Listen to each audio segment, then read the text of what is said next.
Welcome to another episode of From the Pink Seats podcast here on the State of Louisville Podcast Network. You know us, you love us. We're the internet's only podcast dedicated exclusively to covering University of Louisville football. And before we dive into today's episode, because it's going to be a fun one, get over there. Hit that subscribe button over on the State of Louisville YouTube channel if you haven't already. For the audio listeners, follow in that audio feed as well. Hop in with comments, hop in reviews. You know we love to see it. Now, enough with the standard YouTube and podcast plug-in jargon. Let's get into the episode. Because with us, of course, the ever so lovely and ever so Italian Vince Lococo, and another special guest for us today. He's an Indiana All-Preps All-State team member. He's a watch list for Mr. Football in Indiana in 2025. He's the starting linebacker for South Dearborn High School and Louisville commit for the class of 2026. Brady Ballart, welcome to the program. What's up, guys? Thank you for having me on.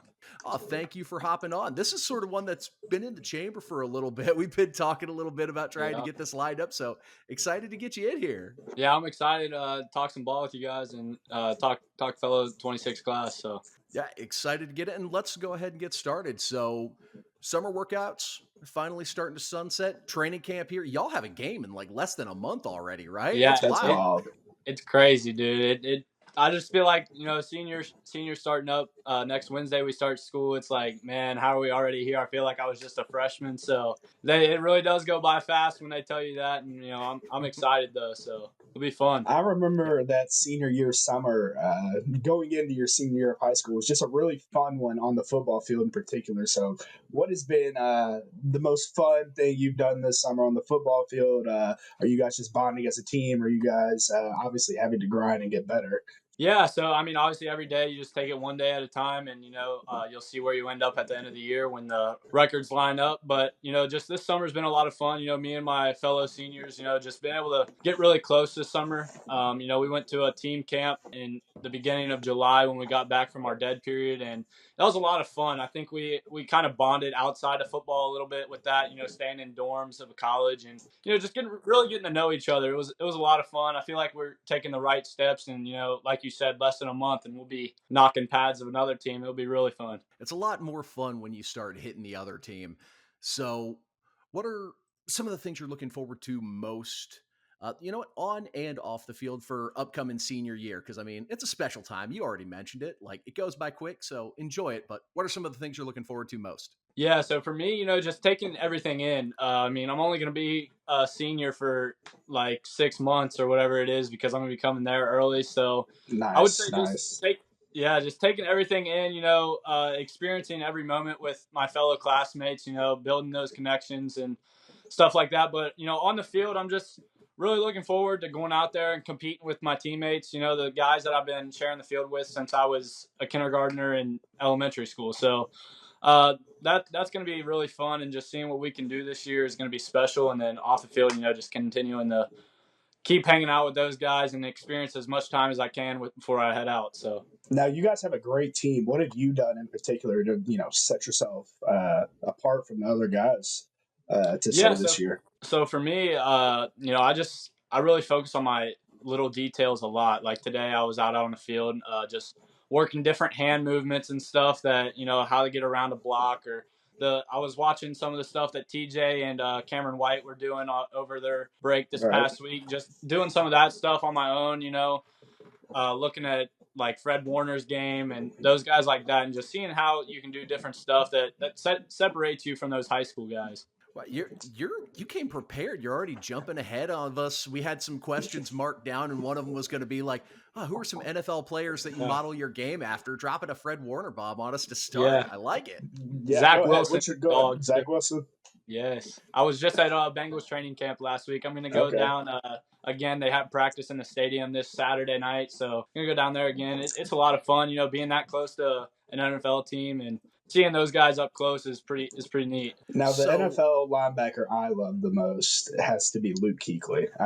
Keith, you can. Well, he's probably like the greatest of all time. Bro, he's up there, man. You gotta. That's the guy's film. If you're watching anybody's film, that is 100% one of the ones that needs to be up. Obviously, you watch everybody's when they're in the league, but the way that he was so smart as a linebacker. How do you try and mimic knowing the play before Yeah, so I think the that other just team's running it.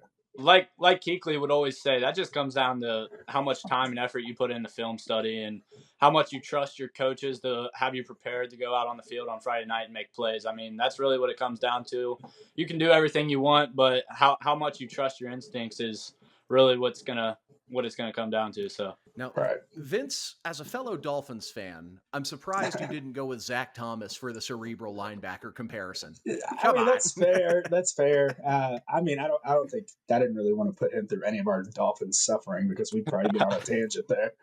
I grew up a Patriots fan, so I mean, I know what it is. Like your grow up Patriots fan is like Tom Brady glory years too. I was named after Tom Brady, so what can I say? Okay, all right. I was going to say, I'm pretty sure the Dolphins haven't won a playoff game since you've been alive, Brady. So you don't want to hear. Yeah. Coming up through the ranks, like you had offers originally, like Air Force Academy, EMU, Ball State, and then in, I believe it was 2024, you just start really blowing up. You start getting visits to like Wake Forest, Cincinnati. I believe you took a visit up to Notre Dame.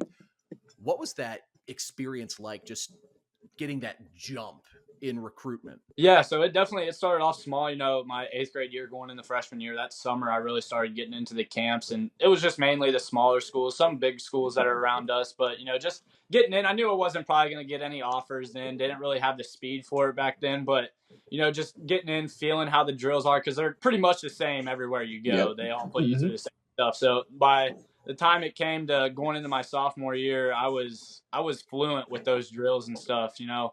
And the smaller schools, I was able to pick up offers because I had been there for a couple years and then in a row. And then, you know, started picking up some interest from UC and then from Notre Dame, which was a great experience all around. I mean, and then going into my junior year, so last summer, I wasn't able to compete in as many camps as I wanted to just because I tweaked my hamstring. So that kind of hurt me, and that's why I don't really have those bigger offers, you know, that everyone wants to have. But, you know, still getting recruited by them and being able to experience that stuff. And the main thing for me is relationships, and that's what it came down to when I committed to the University of Louisville, was just the relationship I have with everyone on the staff has been tremendous from the get-go. So, but yeah, those experiences, especially getting to experience it with my family, like that's top tier. That's awesome. Like what everyone wants to do. So get to watch free college football almost every Saturday. So I couldn't complain.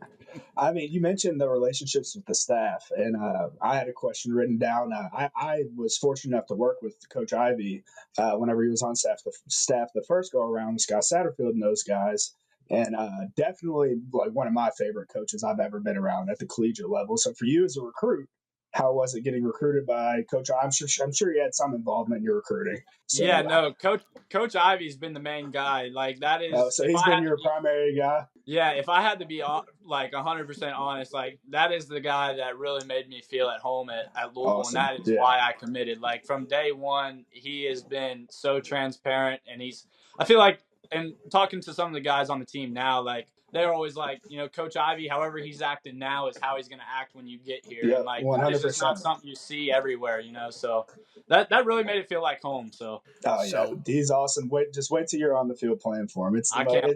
I mean, the effort comes easy because you want to play hard for a guy like Coach Ivey. Exactly. What game was it where Coach Ivey busted his head hyping up the guys? Was that Wake Forest in 2019? 19, yeah. That's the type of guy you want to play for, man. 23, yeah.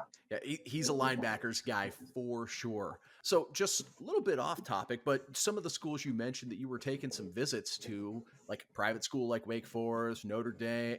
Pretty smart kid then, huh? Yeah. Try to keep the grades up. 4.0? 4.01.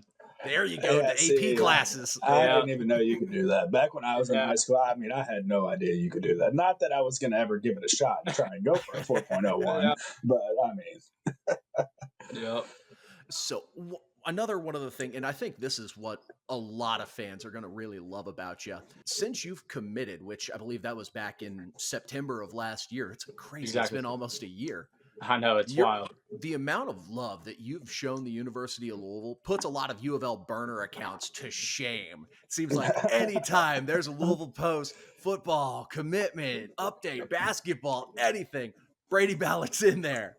What is that? What sort of fuels that passion and that love for the Louisville program that you've just hit the ground running almost immediately? I think it comes from just how well they've treated me throughout the process, the fans and everyone. Like, I always want to give back to people that do me right. So, being able to have that love come from them just makes me want to give them 10 times more. So, whether it's basketball, baseball, football, whatever it is, girls soccer, any girls sport, man, I'll support Louisville through and through. That's my school. That's what commitment means to me. And, I'm all in.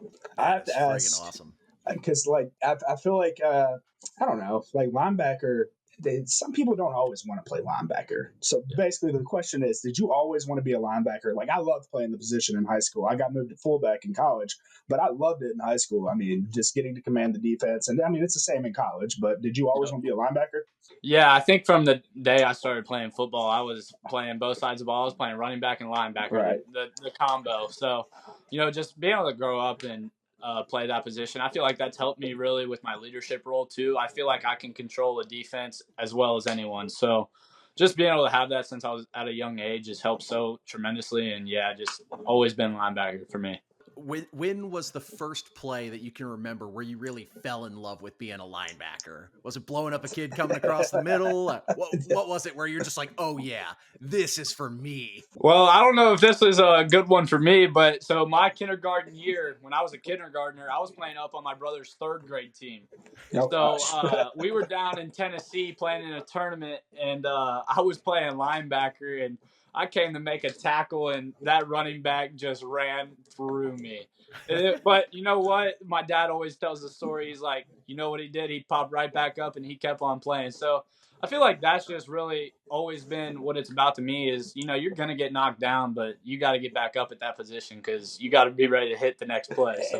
And I feel like, man, I had that same, damn near an identical story. I had that weird June birthday, so I can either play up with my age group or down up with an older group where I can play with guys that are in the same birth year as me. And I was playing up at the time, and this dude we're doing like an Oklahoma drill, and he just ran me over and then stepped on my face mask. And wow, like when he got up, I mean, I was like, oh, fuck that. I'm never going to let that happen again. And exactly. I mean, it's that little mindset. I love that, man. I love that, though. I feel like every good football player's got a story like that. Like mine. So I skipped a grade in my youth. So I'm playing up. So I'm supposed to be the age of a fifth grader playing middle school football. And there's a kid who's supposed to be the age of a sophomore in high school who got held back a year and was playing back a year. Line up in the trenches, and that dude just put me to work my first day of practice.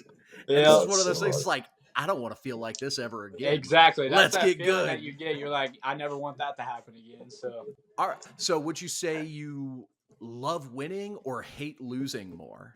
I think I gotta say, hate losing. Like, I mean, I can't stand to lose, man. So. All right, so outside, we're gonna get off topic a little bit. Outside of the Pats, what other? I mean, because there has to be some like good, healthy NFL team that you would root for, and not just be a complete psychopath and cheer for the Pats your entire life. Yeah, so really the past couple of years, it's really been the Lions, man. I really love the thing that Dan Campbell's doing up there. That hard-nosed, like that physicality defense they got, and I just watched that quarterback show and Jared Goff, man. How can't you love that guy? So I think it's got to be the Lions. Did you? There's some nuggets in there that I picked up because I played college football and I've been around college football, and I would go back and listen to the play names. These NFL play names are complete set. Now, defense is probably going to be a little bit easier. I mean, they're just going to be calling, whatever. You're going to have hand signals, and it's going to be cover 3 or cover 6, and it's going to flip if it's a 3-by-1, and it goes to 2-by-1, blah, blah, blah, all that good stuff. But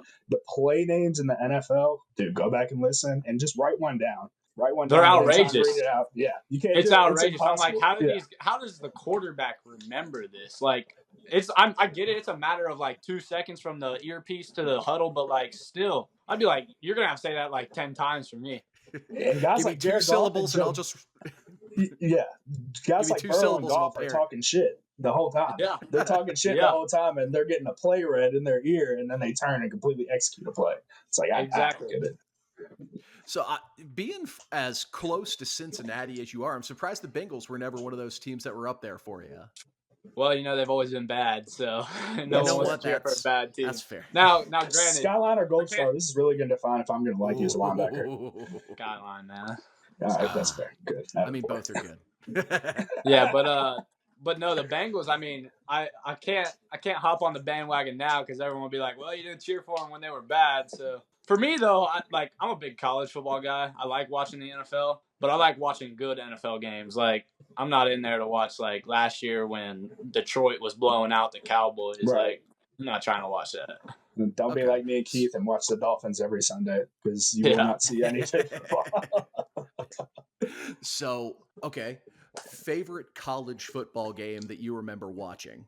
Ooh. Like, for example, I'm an old man, so I believe it was, I can't remember the year, but the Rose Bowl between Texas and USC. Yeah. That's always just one of my favorite football games I'd ever watched for a national championship. The old Reggie Bush team versus Vince Young. Good stuff. Yeah, so I'm gonna give you two. I'm gonna go one in person and then one on TV. All right. So obviously the one in person was 2 years ago when I was at Louisville and they played Notre Dame, and That was fun. That game was insane. And like afterwards we rushed the field and stuff. That was my first ever visit to Louisville. That's a good one to go. Yeah. That's a good one to go to. So that's my core memory of Louisville. So that's been amazing. And then I think 2 years ago, Saban's last game against Alabama versus Michigan in the Rose Bowl. That was a tremendous game to watch on television. Came down to that last play, and everyone's trying to guess what they're gonna do, and then turned out how it turned out. So you'll love this being a defensive guy. That 20, so what was that? The 24, 23 Notre Dame game, whenever we beat them.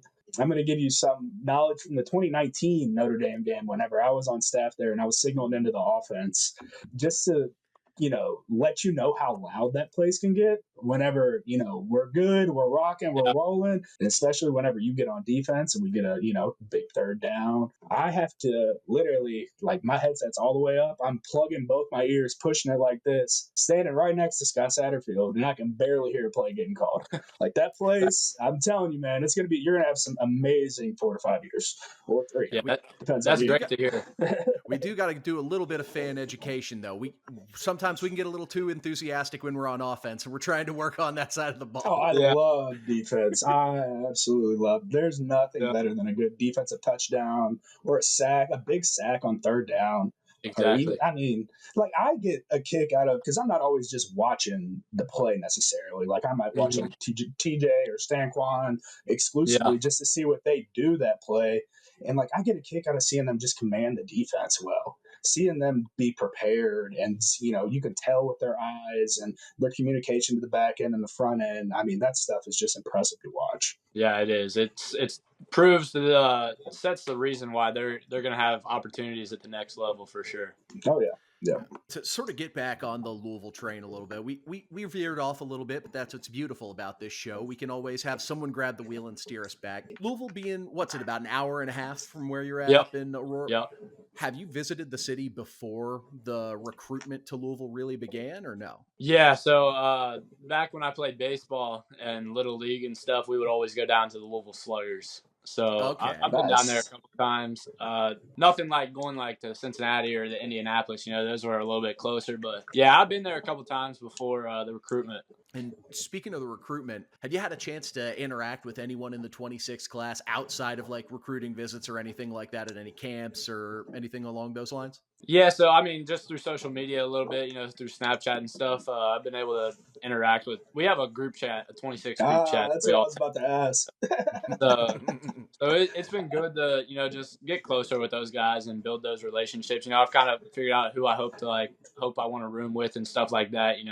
Just finding who you really tie with, and there's some guys that you're probably not going to fit in with as well, but they're still your teammates, and you're still going to respect them. And, we still have our 2016 group chat that gets texted to this day. Crazy. So that will continue. No one leaked it. Social media does wonders. I know, it definitely does. Yeah, I found my roommate through social media too, and I was just in his wedding, so this is crazy. Yeah, man, exactly. I was just in his shoes. All right, so Brady, we're getting ready to hit you with the lightning round. So All right. I hope you're ready. This is just quick recall. We're going to try not to get too far off track. So Vince, if you want to fire off first, and we can just go from wherever you throw it out. All right. I'm going to go with scratch that, favorite spot you visited in the city. To the Muhammad Ali Center. Oh, that's a good answer. Okay. Just favorite food overall. Sushi. Ooh, Favorite subject in school. Weightlifting. That's Spoken such a like linebacker answer. Yeah. Nah, but for real, we'll go history. I mean, I'm a fullback. I take that as an answer. That's completely I acceptable. was going to say. No wonder you get a 4.1. Nobody ever talked about AP lifting. Go ahead, Keith. Keith. All right. What's a surprising talent you have? Oh, gosh. I can throw the ball with my left hand. Favorite hobby outside of football? Golf. We got a couple golfers on the team now. All right. Go-to snack. You know the Nature Valley granola bars? Okay. The ones that where you open it and they all crumble like all over the place. Yeah, those are the best. You'll have like hundreds of those in the stadium too. That's in the snack room. Yeah. Favorite wing sauce flavor? This is my last one. Garlic parm. Oh, yeah, that's a good one. How many points and boards could you give the Louisville basketball team if injuries devastated us and we needed you to come off the bench? You know, I got some hoops in my past, so you know, I'll go 10 points. I'll go 11 boards. I'm going double fouls. Yeah, and all 5 fouls. 5 to give, baby. All right, that was the last one I had. Have you made it down for a hoops game yet on any visits? No, I haven't. I've never been in the Yum Center, man. I cannot. It's electric. It's electric for basketball games, concerts, anything that you can think of in there, man. It's awesome. Stand up. Yeah. Yeah, stand-up comedy, yeah. Don't tell Jacob, but yeah, I've had a great time. Couple of times I've gone to the Yum Center for some hoops games. Fun fact, though, the last time I went to the Yum Center for a hoop game, I walked out with a newly purchased Jeff Brom jersey. Yeah, he texts us that. Yeah, he's like, funny enough, guys, I go to my first basketball game and walk out with the Jeff Brom jersey. So, yeah.